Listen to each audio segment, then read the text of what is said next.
Olá, voltamos para mais um vídeo. O tema agora é o conceito de poder em Guilherme de Ockham, um documento escrito por Ricardo Palaro para a sua tese de pós-graduação, pelo que eu entendi, é um estudante de filosofia do Paraná e que escreveu esse negócio aí na pós-graduação dele.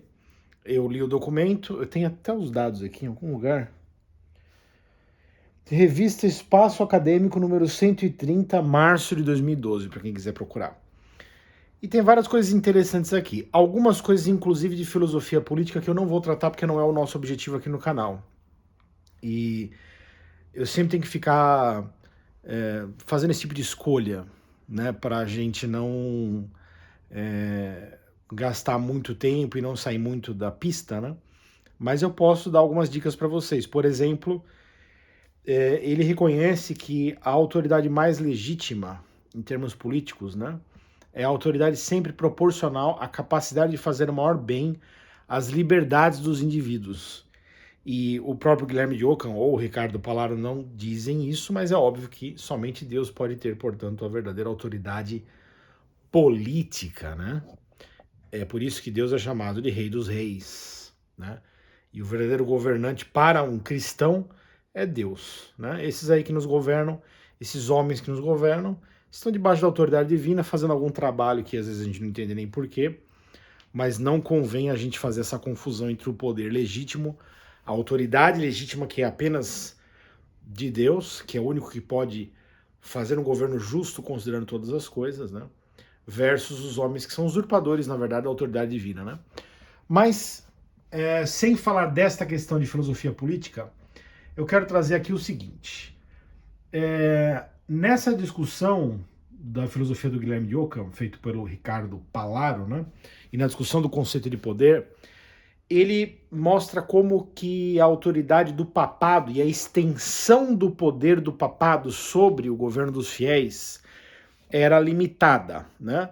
Essa extensão era limitada, ela tinha que ser limitada, e ele deu alguns exemplos que eu acho muito interessante para nós, para a gente tentar começar a imaginar e a entender como era a cultura cristã de outros tempos, em que talvez algumas coisas fossem mais claras do que são para nós hoje. Especialmente com relação a essa coisa do pecado original, da função do pecado original na teologia cristã da igreja, né? E isso vai ter repercussões num vídeo que eu devo gravar, se Deus me permitir, logo em seguida a este aqui, tá? Para detalhar algumas hipóteses para vocês com relação ao qual seria o verdadeiro esoterismo cristão. Não vou poder entrar nesses detalhes agora neste vídeo, mas logo em seguida vocês devem ter um vídeo sobre isso, se der eu já gravo logo em seguida. Aqui nós vemos algumas pistas, porque olha só o que o Guilherme, né? Ricardo Palaro falou do Guilherme de Ockham, né? O filósofo medieval, doutor invencível, né? O franciscano.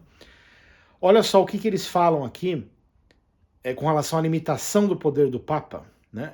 Em quais âmbitos que foi dado o exemplo dessa limitação. Primeiro ele fala assim: a virgindade e o celibato não pertencem à mediana dos fiéis. E fecha aspas, né? Eu tenho toque, agora eu tô chateado que eu não coloquei aspas aqui. Eu abri, mas não fechei também, mas tudo bem. Deus me perdoa, né? Voltando à frase, você entende aqui o problema? Ele está dizendo assim, e você tem que pensar o contexto, né? Porque, por exemplo, a heresia dos cátaros tinha sido recente, né? Da época do Guilherme de Ockham, devia ter acontecido há 50 anos no máximo. Então, era preciso dar uma resposta com relação à virtude cristã e à forma da virtude cristã na sociedade e tal, né? Você tinha esse grande impulso da parte da igreja de colaborar com o crescimento das ordens monásticas, mas havia um limite. Esse limite era discutido, né? E na discussão desse limite, o Guilherme de Ockham fala, olha, vamos encarar uma realidade. Qual que é a nossa realidade? É essa aqui, ó. A virgindade e o celibato, que são recomendáveis e não são equivalentes ao matrimônio, como outro dia disse uma menina, né? Vídeo na semana passada eu falei isso. Teve um vídeo aí que eu comentei isso daí, porque a menina falou assim, como é que é? Eu fui chamada para a vocação da virgindade, mas poderia ser chamada para a vocação matrimonial, né? E tanto faz. Não, querida, não é tanto faz. Não é verdade, mas a igreja ensina que tanto faz. Será que a igreja perdeu essa noção? Por que o Guilherme de Ockham, que afinal de contas era um monge franciscano, doutor da igreja, doutor invencível, por que ele teve que explicar isso daqui? Ó? A virgindade e o celibato não pertencem à mediana dos fiéis, ou seja, o Papa não pode exigir isso das pessoas. Elas é que têm que ter essa virtude e explorar essa virtude e viver de acordo com isso se quiserem. Agora, por que existiria a pergunta sobre a autoridade do Papa de obrigar isso ou não, num contexto de uma discussão filosófica? É porque isso é o melhor. Você entende? Está subentendido que essa é a verdade, né? Está subentendido que isso aqui é o melhor. Né? E tanto é que tem que ser defendido o direito humano de não realizar, seja a virgindade ou o celibato, porque isso não pertence à média, tá certo? Em segundo lugar, tem outro argumento que diz assim, abre aspas, após anos de convivência, marido e mulher podem optar pelo celibato, mas o Papa não pode impor isso contra a vontade deles, fecha aspas.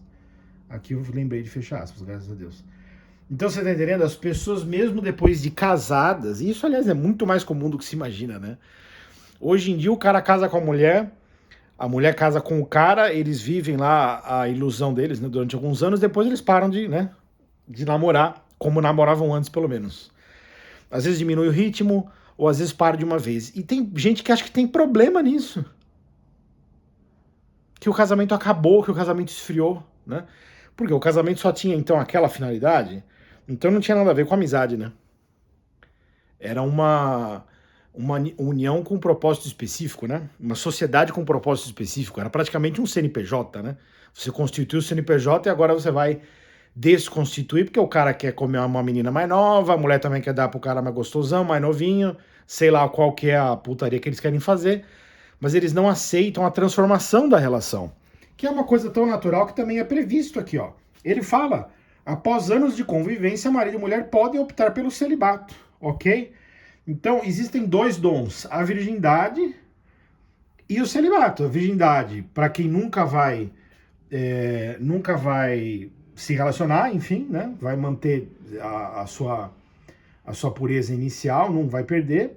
Ou mesmo para as pessoas que tenham perdido a sua virgindade, você tem a opção do celibato, ok? É tão virtuoso quanto, né? Talvez a virgindade esteja um pouco acima, mas o celibato também é extremamente virtuoso. Até pessoas que casam podem optar pelo celibato e isso é recomendável. Por que é recomendável? Porque o próprio cara fala que o Papa não pode impor isso contra a vontade dos casais. Por mais conveniente que fosse para os casais optarem por esse dom do celibato. Então, o que está implícito nessa discussão sobre a limitação do poder do Papa, que foi o que eu tirei aqui para vocês? Está implícito que a melhor virtude é a virgindade e o celibato. E a igreja sempre soube disso, mas ela parou de ensinar. Né?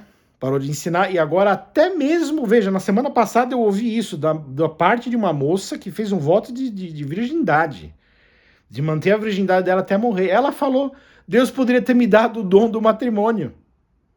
Tem a ver com isso aqui, com essa lógica, que vem da história da igreja. Eu estou falando de Guilherme de Ockham, um filósofo do século XIII, um monge franciscano do século XIII, doutor da igreja, doutor invencível. Ele falou, o Papa não pode obrigar isso aqui, porque não é da mediana.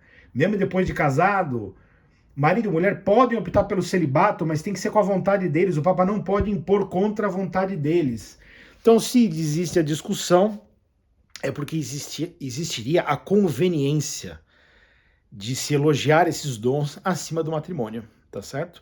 Isso é só para dar uma noção para vocês de como as coisas que nós pensamos hoje e que parece que estão completamente contrárias, do ponto de vista do pessoal que é mais conservador, né? A tradição e tal, né? Parece que a gente tá falando barbaridades às vezes quando a gente faz algumas reflexões.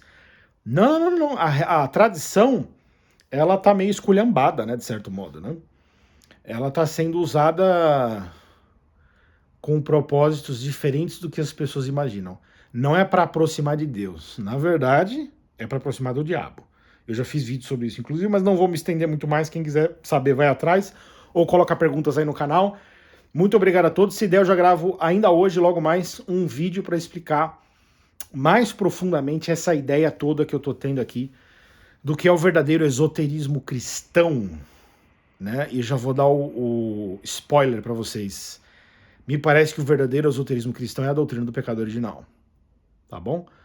Quer saber mais? Então acompanha o próximo vídeo, se Deus quiser. Ainda hoje eu publico. Obrigado a todos e até a próxima, se Deus quiser. Eu tô aqui com o capuz porque eu tô com um filho. Tomara que o filho passa logo, tá bom? Tchau, até mais.